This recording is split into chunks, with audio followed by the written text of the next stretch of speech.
అమ్మా, మబ్బుల్లో చందమామ beauty parlour నీదేనా? నాదే సార్. మొన్న 20వ తారీఖున కొత్త రోడ్డు వాసవి కళ్యాణ మండపంలో పెళ్లి కూతురికి మేకప్ వేసింది నువ్వేనా? నేనే సార్. వన్ టౌన్ ఎస్ఐ గారు రమ్మంటున్నారు, రా.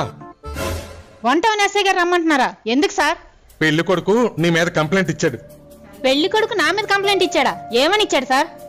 ముక్కు పుడక సినిమాలోని సుహాసినిలాగా ఉన్నటువంటి అమ్మాయిని రష్మిక మందానిలాగా తయారు చేసి మోసం చేశావని కంప్లైంట్ ఇచ్చాడు.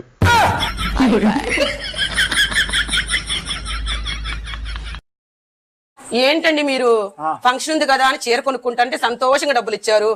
ఇప్పుడు ఈ చీరకు బ్లౌజ్ కుట్టించుకుంటానంటే మీ పుట్టింటికి వెళ్ళి కుట్టించుకో అంటారేంటి?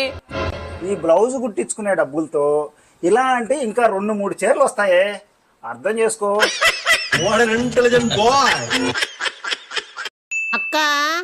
అక్క బయటికి వెళ్ళింది, ఏం కావాలో చెప్పండి.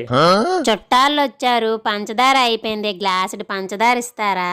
సరే తెస్తాను, లోపలికి రండి. సెల్ఫీ ఎందుకు తీసారండి? మీకు పంచదార ఇచ్చాను కదా మళ్ళా మీరు మర్చిపోకుండా ఉండడానికి.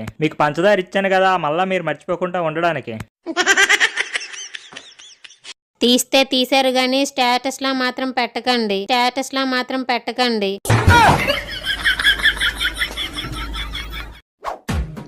ఏంటి, పెళ్లిళ్ళ సీజన్ వస్తుంది కదా, షాపింగ్కి వెళ్దాం పదండి.